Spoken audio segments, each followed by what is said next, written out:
Mesdames et messieurs, bonsoir. Merci d'avoir choisi RTI1 à la une de cette édition. Le Premier ministre Patrick Achi, en mission hier dans la zone nord du pays, a rendu visite aux soldats engagés dans la lutte contre le terrorisme. Après Tougbo et Kafolo, le chef du gouvernement et plusieurs ministres ont mis le cap sur Kong. Un repas a été partagé avec les troupes pour marquer le soutien de la République. Les femmes à l'honneur dans la région de la Bagoué, la question de leur autonomisation préoccupe la FEGA, Fédération des groupements et associations féminines de la Bagoué. Lors de la journée de la femme rurale organisée dans la région, des propositions ont été faites pour aider ces femmes. Le ministre des Transports, Amadou Koné, en visite en France, a rencontré le président de Iveco, entreprise leader dans la production de véhicules commerciaux et industriels. La Côte d'Ivoire, qui a une usine d'assemblage de véhicules de Sotra Industries, veut en faire une référence dans l'industrie automobile africaine. Les huitièmes de finale de la CAN ont débuté ce dimanche avec le Burkina Faso qui s'est qualifié pour les quarts en battant le Gabon. Le Burkina qui s'est réveillé ce matin même avec des tirs éclatés dans plusieurs casernes à Ouagadougou et des villes du pays. Le calme est revenu. Soyez les bienvenus sur RTI1. Nous commençons tout de suite par la zone nord de la Côte d'Ivoire. Quel est le moral des troupes engagées dans la lutte contre le terrorisme? Dans quel environnement s'opère la défense nationale? Le Premier ministre Patrick Achi, après Tougbo et Kafolo, s'est rendu à Kong pour s'imprégner des réalités des soldats. Il avait à ses côtés, vous allez le voir, plusieurs membres du gouvernement. Il a partagé un repas avec les soldats pour marquer le soutien de la République, nous dit Kader Sokodogo. Kong, le chef du gouvernement, Patrick Achi, est accueilli par le ministre d'État, ministre de la Défense, Téné Birahima Ouattara, et plusieurs membres du gouvernement. Patrick Achi et ses ministres sont aux côtés des soldats engagés dans la lutte contre le terrorisme pour leur exprimer le soutien de la République. Cette mission démarre par la visite de nouvelles casernes en construction. Sur instruction du président de la République, chef suprême des armées, le gouvernement s'emploie à doter la zone nord en charge de la lutte contre le terrorisme d'un dispositif propice à la défense du territoire national. Après la visite, le déjeuner offert par le Premier ministre aux soldats, il symbolise la reconnaissance de la République, une présence et un soutien qui galvanisent les troupes. Elles en sont conscientes. C'est un moment solennel pour nous. Ce n'est pas toujours que nous avons cette opportunité et je suis sûr qu'elle galvanisera davantage les hommes après votre passage. Et nous prenons l'engagement, excellent Monsieur le Premier ministre, que nous allons continuer de donner le meilleur de nous-mêmes afin de garantir l'intégrité de nos territoires et assurer la sécurité de nos populations.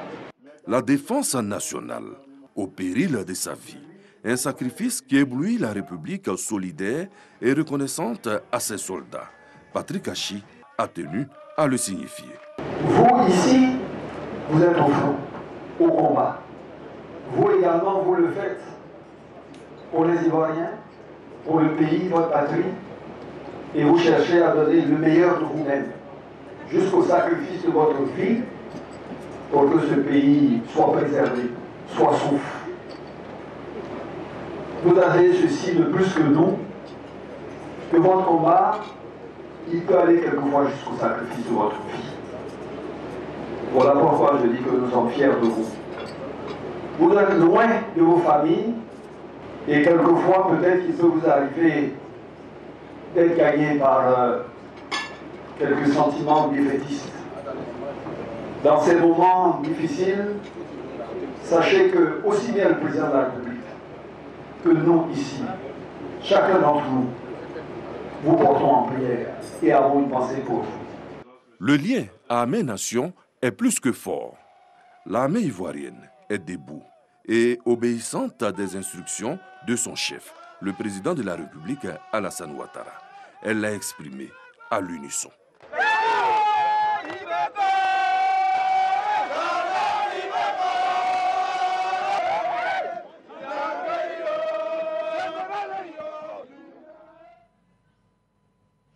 Et dans cette zone nord du pays aux prises avec le terrorisme depuis près de 2 ans, le chef du gouvernement a annoncé le deuxième plan social du gouvernement à hauteur de 3 200 milliards de francs CFA sur 3 ans. Ce PS Gouv 2, dont une partie ira au développement de la région et à l'insertion des jeunes, vise à contrer les velléités d'expansion des djihadistes. Abou Sanogo est l'un de nos envoyés spéciaux sur place.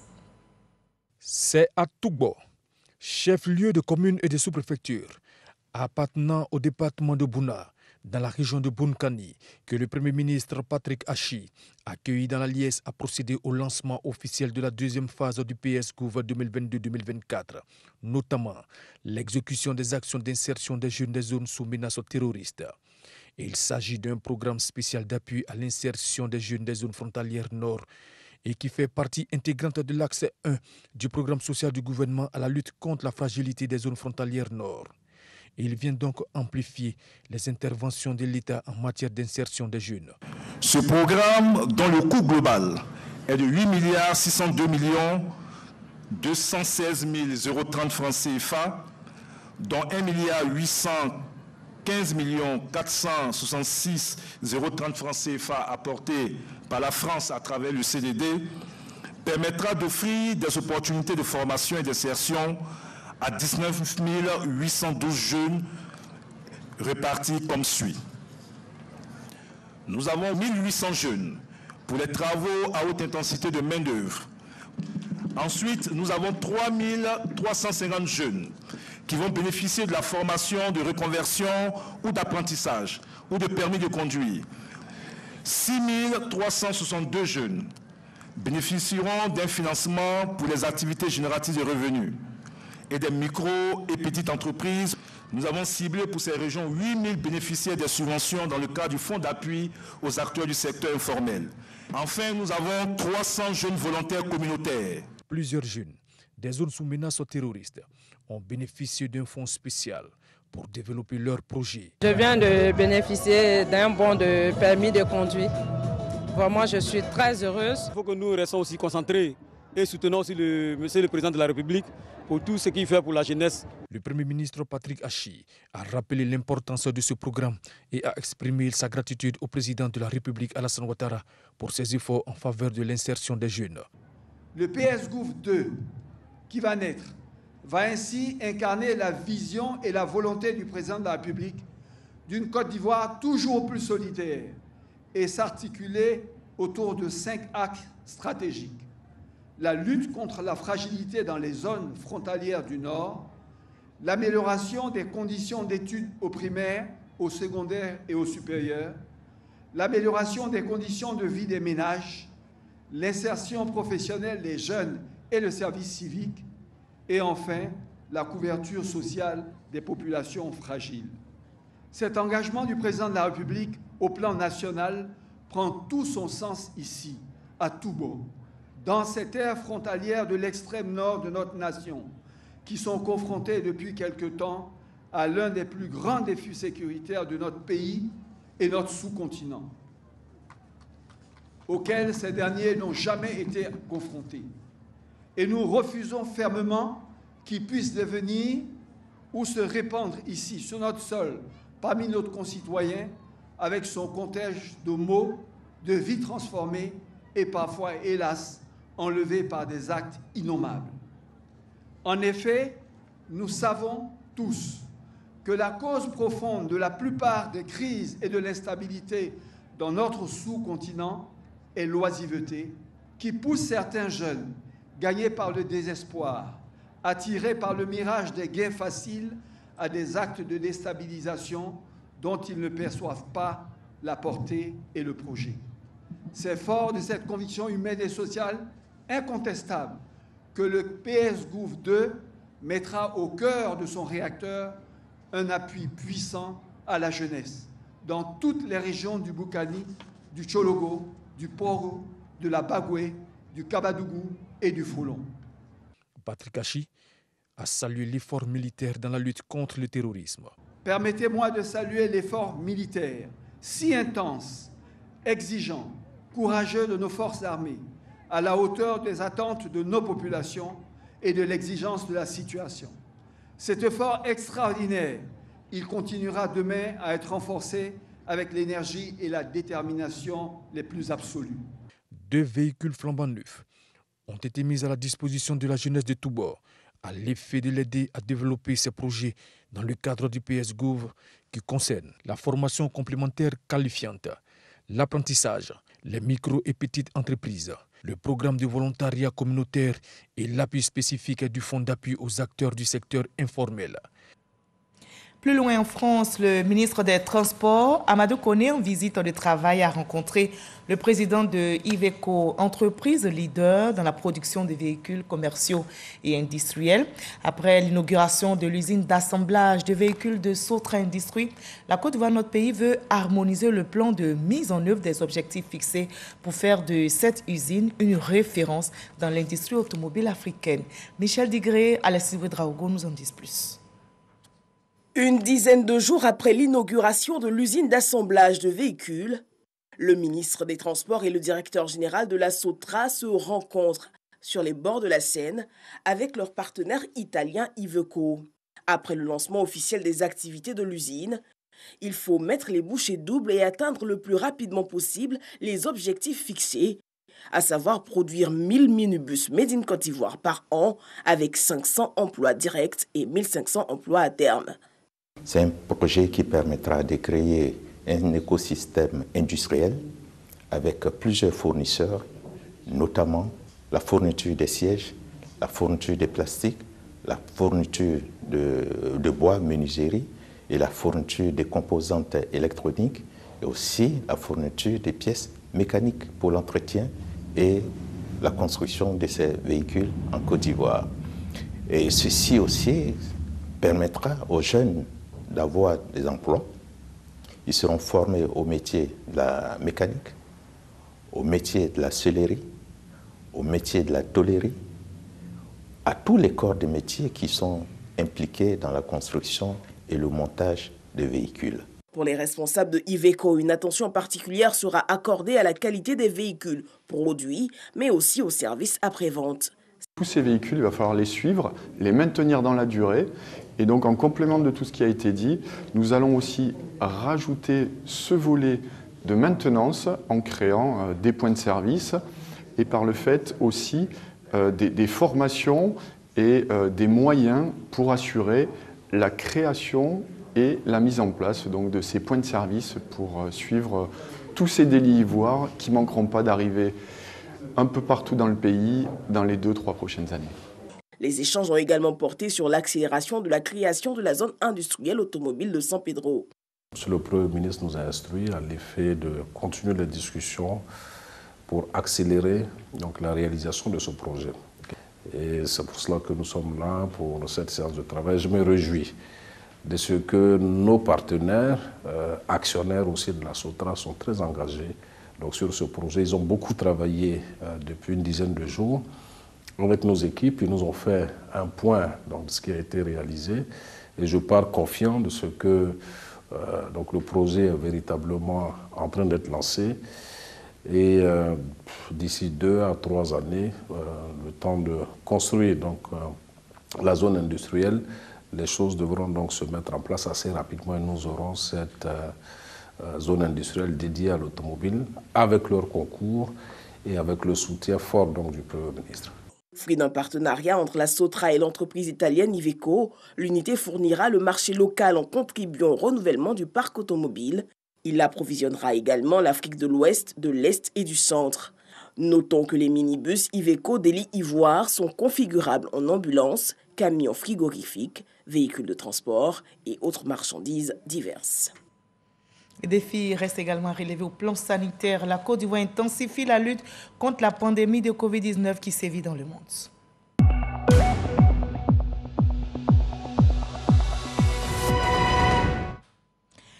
Ce dimanche 23 janvier, les chiffres affichent en Côte d'Ivoire 62 nouveaux cas positifs sur 2253 échantillons prélevés, soit 2,7% de cas positifs, 243 nouvelles guérisons, 2779 cas actifs, un décès enregistré malheureusement ce jour, plus de 7 millions de doses de vaccins administrées. Faisons-nous tous vacciner, préservons notre santé et celle des autres et surtout n'oublions pas d'observer les gestes barrières. Les femmes sont à l'honneur dans la région de la Bagoué. La question de leur autonomisation préoccupe la FEGAF, la Fédération des groupements et associations féminines de la Bagoué. Lors justement de la journée de la femme rurale organisée dans la région, des propositions ont été faites pour aider les femmes à se prendre en charge financièrement. Soro Corona. La quête de l'autonomisation financière et sociale reste un défi majeur pour de nombreuses femmes en Côte d'Ivoire. Dans la région de la Bagoué, pour relever ces défis, les femmes du milieu rural se sont organisées au sein de la FEGAF, Fédération des groupements et associations féminines de la Bagoué. Cette fédération organise la première édition de la journée de la femme rurale. Journée pour mobiliser les élus cadres afin d'accompagner ces femmes à sortir de leur situation de précarité et soutenir le développement de la région. Notre prochaine étape, c'est la formation de ces femmes. C'est également la déclaration de leurs différentes associations pour qu'elles puissent bénéficier de tout ce qu'il y a comme don. Et à elles seules, elles ne peuvent pas y arriver. Et nous appelons vraiment tous les cadres de la région de la Bagoué qu'on puisse aider ces femmes-là à ce qu'elles puissent se prendre en charge. Invité de cette journée, le ministre de la Réconciliation et de la Cohésion nationale. Pour Bertin Kona-Kwadio, c'est dans la paix que ces femmes peuvent parvenir à leur autonomisation. Pour que ces braves femmes puissent travailler tranquillement pour notre vie, on a besoin de leur servir la paix de tous les jours, et qui passe par la réconciliation. Sans paix, rien n'est possible. Le ministre Bruno Kone salue la volonté de ces femmes rurales de lutter contre la pauvreté. Le parrain de cette journée appelle donc les cadres à soutenir l'initiative de la FEGAF. Et il faut que la femme soit capable de créer par elle-même le minimum de ressources pour se prendre en charge, pour dépendre moins d'un homme et surtout pour mieux s'occuper des enfants. Et c'est pour cela que nous avons le devoir de vous aider, de vous encourager, de vous soutenir afin que vous soyez plus autonomes. Les ministres Kandia Kamara et Maria Toukone, filles de la région, étaient représentés à la cérémonie. La Fédération des groupements et associations féminines de la Bagoué est composée de 176 organisations pour 23 000 membres. Ces femmes exercent dans les domaines du maraîcher et du commerce. L'administration fiscale veut optimiser le rendement de l'impôt foncier. Eh bien, pour y arriver, elle met en place une opération de renforcement du cadastrage dans 10 communes du district d'Abidjan. Le but est d'obtenir l'adhésion des populations cibles afin de faciliter la réalisation du projet. Et le PAGEF, projet d'appui à la gestion économique et financière, soutient cette belle idée. Cher Kone. Sur 322 462 000 km² de superficie que compte la Côte d'Ivoire, seulement 25%, soit 80 000 km², sont cadastrés. En matière de cadastrage, le pays est encore loin du compte. C'est pourquoi le projet de renforcement du cadastrage du district d'Abidjan, limité à 10 communes, vient à point nommé. L'ambition, c'est d'arriver au cadastrage de l'ensemble du territoire national, pas seulement à des fins fiscales, mais à des fins de sécurisation des biens des populations. Si vous avez un bien que vous n'avez pas de titre foncier, vous ne pouvez pas avoir de titre foncier parce que le terrain n'est pas cadastré. Vous n'êtes pas en sécurité juridique. Le bien n'est pas en sécurité juridique. Prévu sur une durée de 12 mois, cette opération va coûter un peu plus de 725 millions de francs CFA.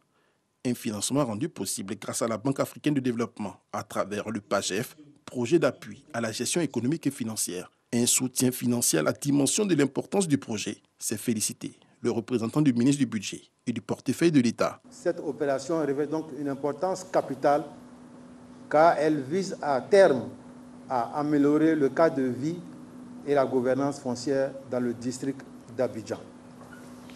De façon spécifique, le projet vise à constituer donc une infrastructure cadastrale de qualité permettant d'éviter les erreurs techniques qui conduisent très souvent, comme on vous l'a dit, à des conflits fonciers. Le cadastrage confère plusieurs avantages, entre autres la cartographie en ligne, la situation fiscale et foncière du contribuable et bien d'autres. Il s'agit de mener une étude adossée à la collecte de données géospatiales devant faciliter l'actualisation des maps cadastrales et permettre l'assainissement du fichier de l'assiette l'impôt foncier. Elle aboutira également à l'évaluation satisfaisante des biens immobiliers et, in fine, à l'accroissement du rendement de ce prélèvement fiscal. Dans les jours à venir, des campagnes d'information et de sensibilisation éclatées auprès des populations seront organisées dans les communes concernées. Et que renferme l'Académie intelligente économique? Eh bien, il s'agit d'une institution internationale qui inscrit son projet dans une dimension collective d'intérêt général. Les activités de l'Académie ont démarré officiellement hier samedi avec pour objectif d'amener les pays africains à adopter l'économie intelligente. Explication détaillée avec Marie-Ange Kwaku et Cheikh Koné. L'intelligence économique pour les acteurs économiques est une recherche d'informations fiables qui consiste à protéger des informations, à prendre les bonnes décisions et à mettre en place les meilleurs moyens d'action face à la concurrence. En Afrique, et particulièrement en Côte d'Ivoire, cette méthode n'est pas assez utilisée. L'Académie de l'intelligence économique de l'Afrique entend amorcer le décollage des entreprises ivoiriennes. Cette structure a exposé sur ces méthodes au cours du lancement de ses activités. Nous savons déjà que nous mettons le pied dans un endroit, notamment en Afrique, où le partage d'informations, la recherche d'informations n'est pas aussi facile. L'AE Afrique va se mettre au travail.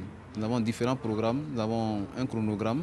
Nous savons que nous sommes dans un pays et un continent qui n'a pas l'habitude de la pratique de l'intelligence économique. Donc nous allons mettre au travail pour essayer de pallier aux différentes incohérences et apporter des solutions possibles. État et entreprises, quels sont les enjeux de l'intelligence économique? Tel est le thème abordé au cours d'une série d'échanges entre plusieurs acteurs économiques. Pour ces acteurs, des actions doivent être menées pour développer des systèmes de gestion stratégique de l'information économique. Aujourd'hui, le marché il est global. Donc on assiste à la mondialisation aujourd'hui. Et cette mondialisation fait qu'il y a une disparité aujourd'hui des offres même d'emploi. Et il faut, dans cet environnement concurrentiel-là, se différencier. On assiste également aujourd'hui en termes d'évolution de l'information. Il faut que l'État puisse mettre en place des outils, des mécanismes ou des instituts qui vont nous permettre de pouvoir avoir des informations fiables. L'intelligence économique est une méthode qui peut être pratiquée dans tous les secteurs d'activité, tels que l'agriculture, le commerce, l'artisanat et bien d'autres. Et je vous convie à une autre rencontre. Il s'agit de la 4e session de l'ANP Académie qui s'est ouverte cette semaine même autour d'un débat. Journalisme entre professionnalisme et militantisme. L'ANP, l'autorité nationale de la presse, par cette initiative, veut formaliser l'idée d'une presse crédible et responsable. Cette session a réuni une centaine de journalistes et des étudiants. Patricia Mouetia y était pour nous. L'objectif de ce forum est de contribuer à élever les normes du journalisme professionnel en Côte d'Ivoire.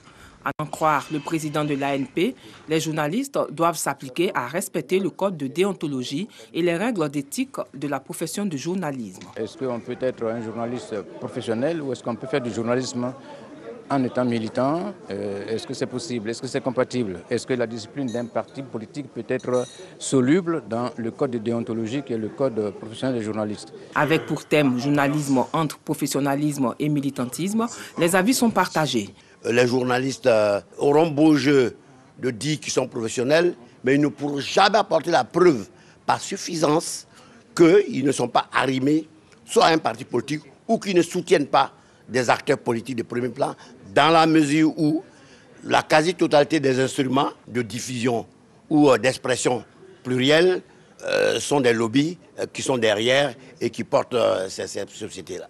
Quand vous engagez dans un journal, vous appartenez donc à un journal avec sa ligne éditoriale. Mais cela ne devrait pas faire de vous aussi grands militants devant s'exprimer et devant dire des choses qui dérangent.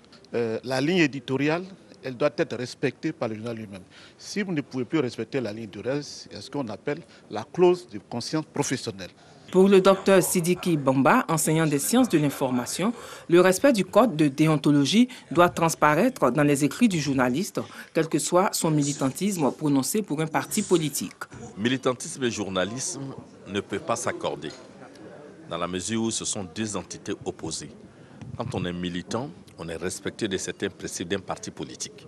Et quand on est journaliste, on doit suivre le code d'éthique et de déontologie, qui est vraiment opposé en tout point de vue au militantisme, dans la mesure où le journalisme, le bon, doit pouvoir être indépendant. Avis que ne partage pas César Etou, rédacteur en chef de La Voix originale. Nous avons démontré, et il y a des dévanciers avec des exemples précis qui ont démontré qu'on peut être très bon militant politique et très bon professionnel des médias. Ces arguments mis en exergue par les différents panélistes ont enrichi les débats et ont permis de comprendre les enjeux entre le poste de journaliste politiquement actif et le respect des fondamentaux du journalisme professionnel. Et des journalistes professionnels, dont ceux de RTI1, ont couvert cette rencontre des ressortissants du Denguélé vivant de la région de la Nawa.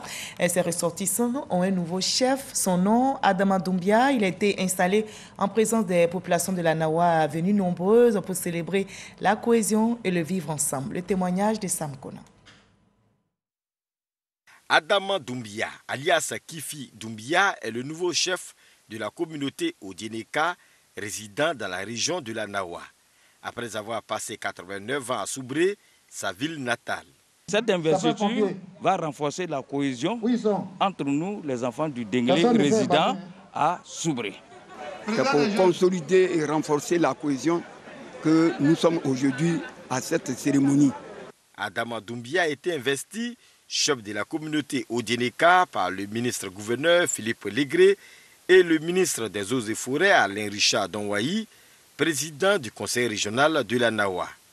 Une cérémonie d'investiture placée sous le signe de la cohésion entre les fils et filles du Denguélé d'une part et d'autre part entre les différentes communautés vivant dans la région de la Nawa.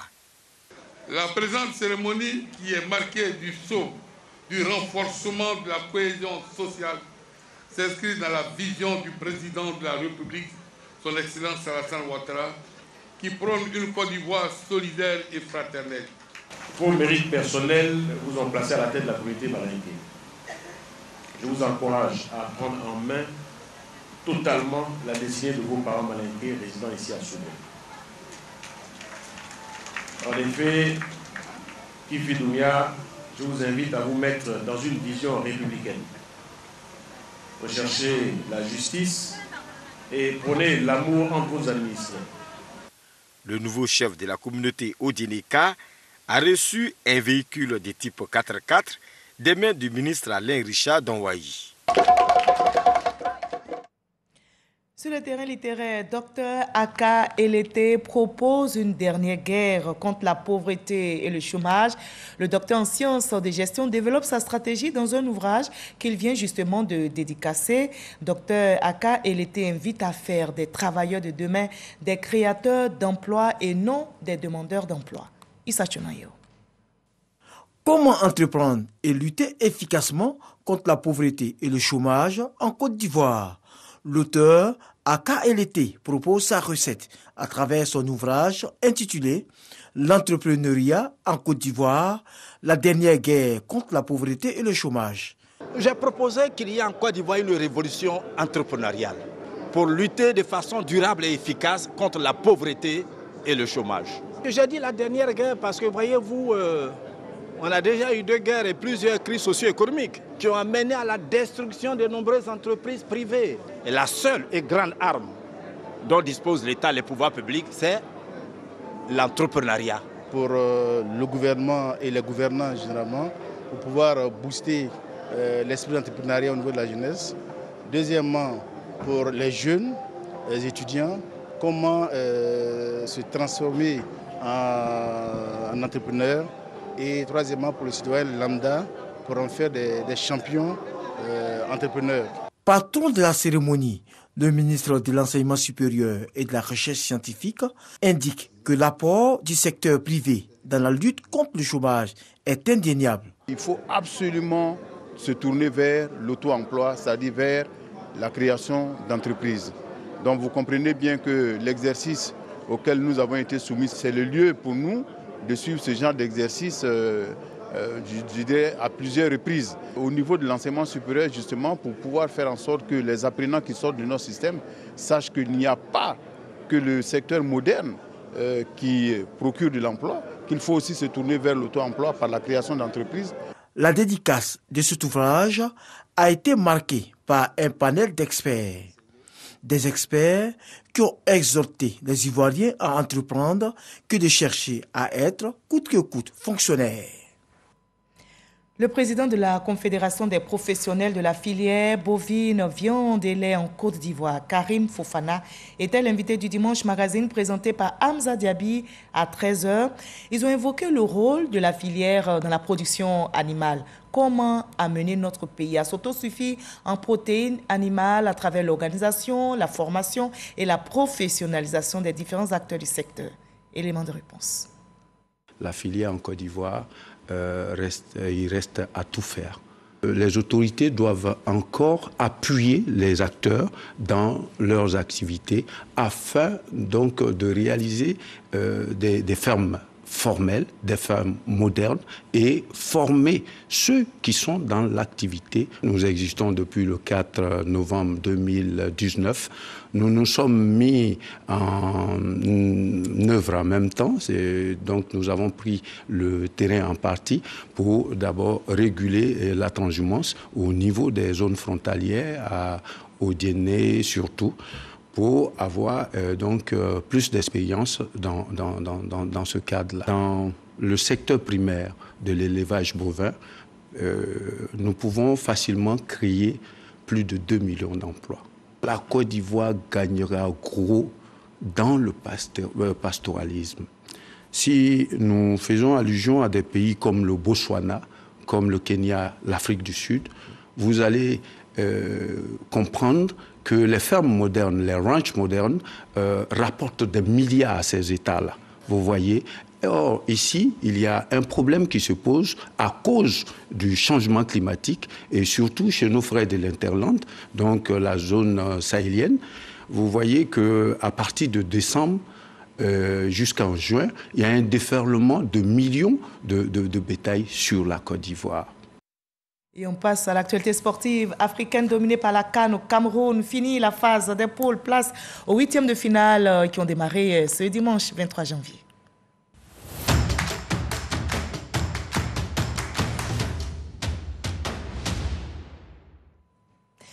Et le Burkina Faso jouera les quarts de finale de la Coupe d'Afrique des Nations au Cameroun. Les étalons restent la première équipe à se qualifier pour les quarts après une rencontre palpitante, pleine de suspense et de rebondissements. Ils réussissent à arracher le ticket lors de la séance des tirs au but face aux Gabonais. Le résumé de la rencontre avec Arsène Kouassi et Jean-Sylvain Rissot. Après 2 jours de trêve, le Burkina Faso et le Gabon ouvrent le bal des 8e de finale de la CAN. Un match à élimination directe que les Panthères du Gabon démarrent idéalement. Mais ce sont les étalons qui s'offrent les véritables occasions de but à l'image de ce pénalty. Bertrand Traoré se présente et manque l'occasion de donner l'avantage à son équipe. Dominateur, les Burkinabés ne laissent pas retomber la pression. Bertrand Traoré profite d'un bon service de Soumaïla Ouattara pour ouvrir le score. 1-0 à la pause. À la reprise, le match gagne en intensité et Sidney Obissa est contraint de laisser ses partenaires à 10 suite à un second carton jaune récolté. Les Burkinabés ne profiteront pas de cette infériorité numérique pour faire la différence. À force de manquer les occasions, ils finissent par se faire punir avec un but contre son camp, signé Adama Guira. Finalement, c'est au tir au but que tout se joue. Le Burkina Faso, plus chanceux, l'emporte en 7 tirs à 6. Le Burkina s'est fait peur, mais valide son billet pour les quarts de finale de la CAN. C'est la première fois que le Burkina Faso bat le Gabon en phase finale de Coupe d'Afrique. Les Tunisiens sont aussi qualifiés pour les quarts de finale. Les Aigles de Carthage ont battu les Super Eagles 1-0. Ils affronteront les étalons en quart samedi prochain. On retrouve Arsène Kouassi et Jean-Sylvain Rissot. Après le succès étriqué du Nigeria aux dépens de la Tunisie, lors de la petite finale de la CAN 2019, les deux pays se retrouvent, cette fois, en 8e de finale.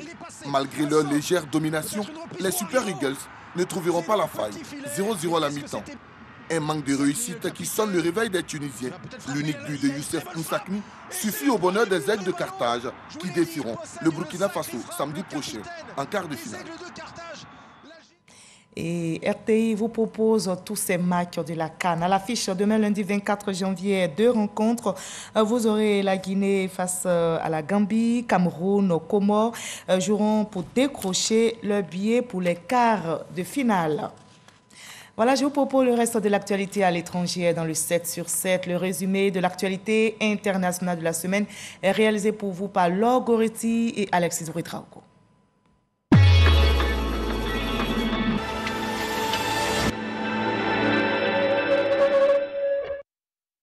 Trois personnes ont été tuées dans une série d'explosions à Abu Dhabi lundi. Les rebelles houthis ont revendiqué l'attentat.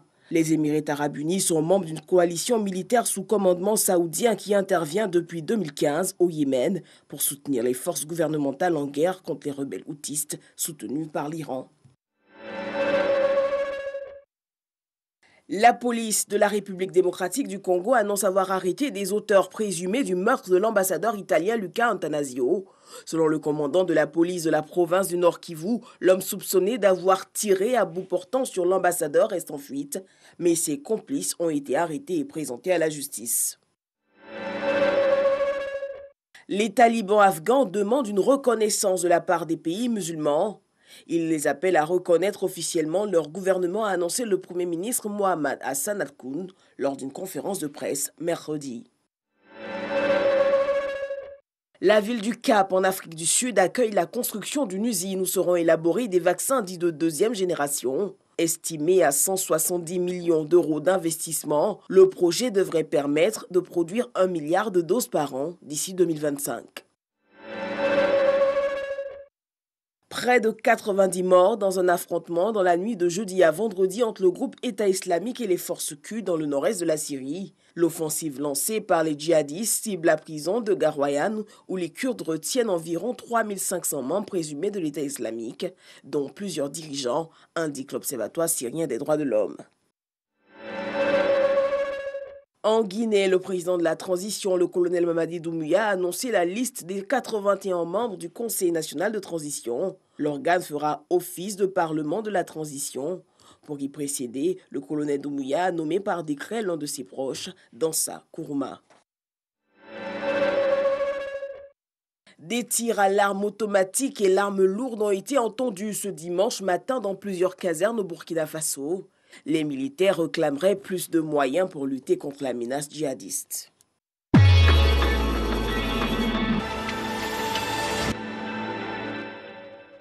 Voilà, ainsi va le monde. Fin de cette édition supervisée par Michel Mambo, réalisée par Mariette Alamba. Merci à toute la régie, surtout à vous de nous avoir suivis. Pas de 23h ce soir. Demain, retrouvez Fatou Fofana pour un nouveau journal. D'ici là, prenez soin de vous et à très bientôt.